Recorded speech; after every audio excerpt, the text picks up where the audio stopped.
dengan NIM 2041010100051. Di sini saya akan menjelaskan mengenai implementasi pembelajaran yang berpijak pada teori kognitif dan teori humanistik.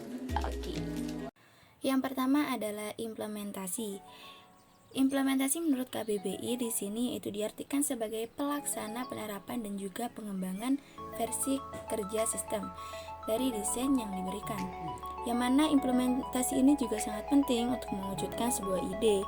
Ide-ide tersebut harus diwujudkan untuk mencapai tujuan tersebut. Yang mana realisasi juga dapat diartikan sebagai proses yang dapat diterapkan pada berbagai bidang tanpa ada batasan apapun.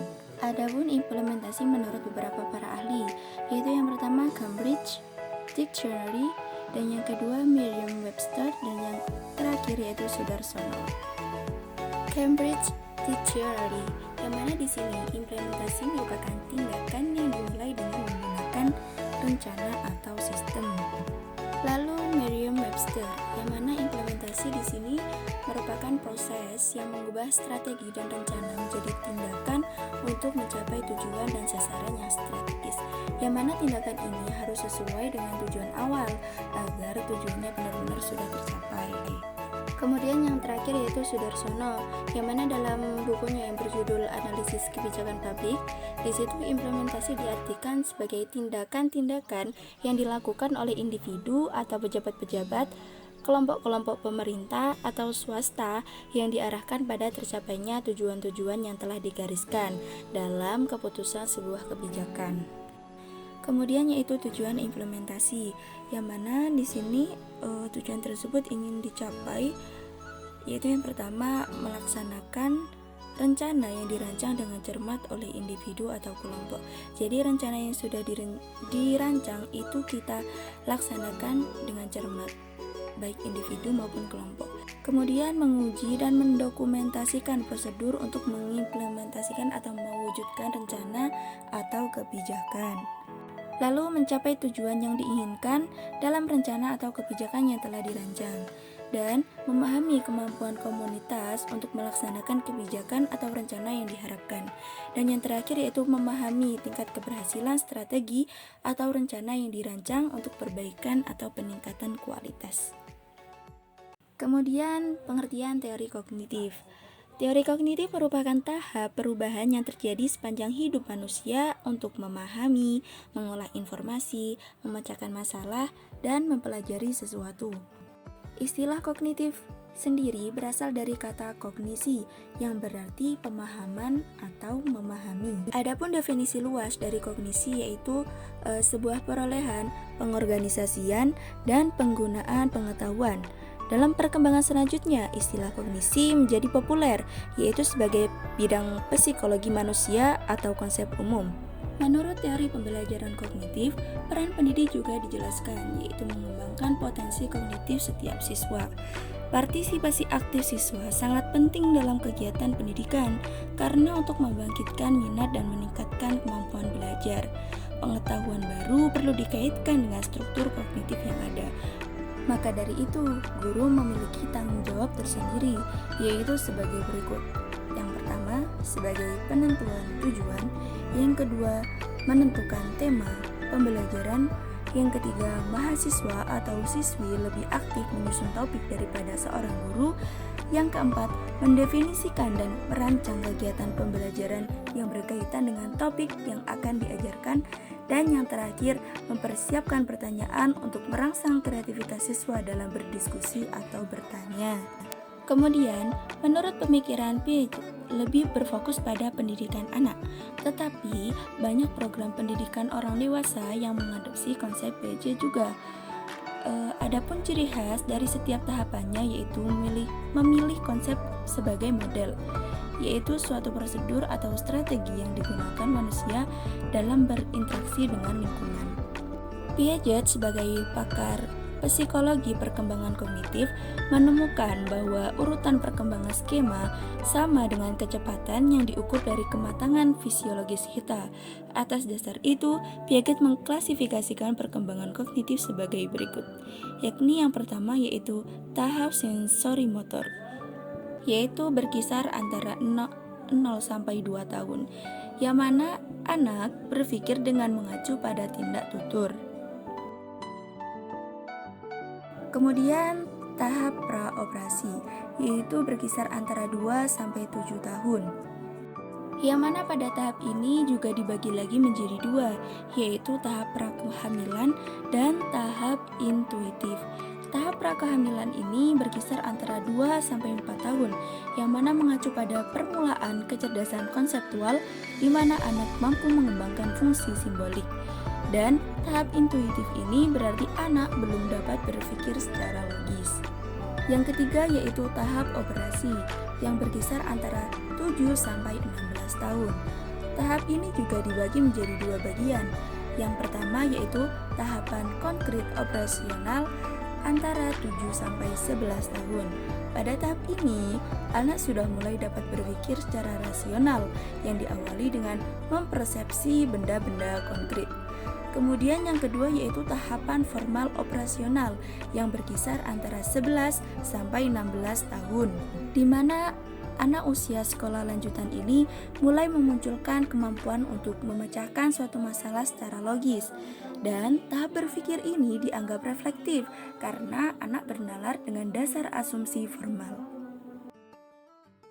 Adapun kelebihan dari teori kognitif yaitu sebagai berikut.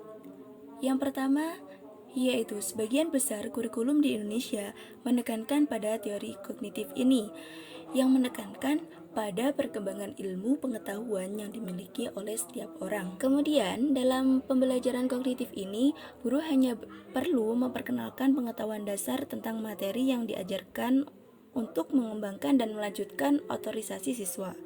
Dan guru hanya perlu memantau dan menjelaskan alur materi yang diberikan. Selebihnya diserahkan kepada siswa tersebut. Ketiga, yaitu dengan menggunakan teori kognitif ini, guru dapat memaksimalkan daya ingat bahwa siswa harus mengingat semua materi yang diberikan. Karena dalam sebuah pembelajaran kognitif, salah satunya menekankan bahwa siswa harus selalu mengingat memori materi yang diberikan. Adapun juga menurut para ahli kognitif, hal ini berarti menciptakan atau memunculkan hal-hal baru, atau juga menciptakan hal-hal baru dari hal-hal yang sudah ada. Sehingga dalam pembelajaran kognitif, siswa harus lebih mampu menciptakan hal-hal baru atau memutakhirkan hal-hal yang tidak ada. Dan yang terakhir yaitu metode kognitif ini mudah diterapkan dan telah digunakan secara luas di semua jenjang pendidikan di Indonesia. Namun demikian, teori kognitif ini juga memiliki kekurangan, yaitu yang pertama, teori ini menekankan pada kemampuan memori masing-masing siswa. Oleh karena itu, kelemahannya di sini adalah selalu mengasumsikan bahwa semua siswa memiliki kemampuan memori yang sama dan tidak berbeda. Kedua, teori ini hanya fokus pada bagaimana siswa menggali atau mengembangkan pengetahuan dan bagaimana mencari pengetahuan, karena pada dasarnya setiap siswa memiliki pendekatan yang berbeda. Kemudian, jika pembelajaran ini dilakukan melalui teori kognitif, maka dapat dipastikan bahwa siswa belum sepenuhnya memahami materi yang diberikan, karena tingkat pemahaman siswa cukup berbeda-beda. Kemudian yang terakhir yaitu saat menggunakan teori pembelajaran ini, seseorang harus memperhatikan kemampuan siswa untuk mengembangkan materi yang telah diperolehnya. Implementasi pembelajaran dalam teori kognitif yaitu diobjekkan pada seorang guru sekolah dasar di Provinsi Bali, yang mana di sini terdapat 74 guru sekolah dasar yang menjawab makalah yang mengambil secara acak subjek dari responden guru penelitian. Hasilnya di sini guru memahami bahwa pada kurikulum 2013 model pembelajaran berubah dari berpusat pada guru menjadi berpusat pada siswa. Dan di sini pembelajaran yang berpijak pada teori kognitif sebelumnya sudah ada karena adanya kurikulum 2013. Jadi di sini pembelajaran tidak berpusat pada guru melainkan lebih terpusat kepada siswa karena di situ terdapat tujuan yaitu untuk mengaktifkan siswa dalam pembelajaran. Karena di sini tujuan utama kurikulum 2013 adalah mengembangkan sikap selain kemampuan intelektual dan psikomotorik selama proses pembelajaran. Ketiga area tersebut berkembang secara holistik. Dan guru juga mengetahui bahwa penilaian yang dilakukan pada mata pelajaran 2013 adalah penilaian yang nyata. Yang terakhir adalah teori humanistik, yang mana teori ini memiliki pengertian secara umum yaitu perilaku fisik dan mental untuk memaksimalkan proses pengembangan diri. Secara spesifik, belajar diartikan sebagai proses penguasaan ilmu yang merupakan langkah pembentukan kepribadian yang kompleks. Menurut teori ini, manusia diposisikan sebagai pengendali utama atas kehidupan dan perilaku masyarakat, serta berhak secara bebas mengembangkan sikap dan kepribadiannya sendiri. Adapun kelebihan dari teori humanistik yaitu yang pertama adalah penggunaan teori ini dapat merangsang kreativitas siswa atau peserta didik. Hal ini terjadi karena fokus teori pada orang yang belajar, bukan materi yang harus diisi siswa. Kedua yaitu perkembangan teknologi yang pesat setara dengan perkembangan pembelajaran. Kemudian tugas pendidik menjadi lebih ringan, tidak fokus menyelesaikan buku teks, tetapi lebih fokus pada pembinaan setiap orang yang belajar. Dan teori ini juga merupakan sebuah pilihan arah yang cocok, terutama untuk pendidikan yang perlu membentuk peran dan sesuai dengan tingkatannya masing-masing. Kemudian kekurangan dari teori humanistik yaitu yang pertama adalah penerapan teori ini membuat siswa sulit untuk memahami potensi dirinya. Karena apa? Hal ini terjadi karena pendidik terlalu melepaskan siswanya saat mengeksplorasikan diri. Kedua yaitu jika siswa cuek atau kurang memahami isi pembelajaran dan pendidik tidak segera menanganinya, hal tersebut dapat menghambat proses belajar siswa tersebut. Teori ini kurang memungkinkan untuk diterapkan pada sistem pembelajaran sekolah yang berjalan saat ini, karena pelajar mungkin akan menyalahgunakan kebebasan yang diberikan, dan siswa yang gagal memikul tanggung jawab terhadap dirinya sendiri sering mengalami kesulitan untuk berkonsentrasi. Dan yang terakhir yaitu implementasi teori humanistik dalam pembelajaran, yang mana dalam pembelajaran ini lebih cenderung membimbing siswa untuk berpikir secara induktif, mengutamakan pengalaman dan menuntut siswa untuk berpartisipasi aktif dalam proses pembelajarannya.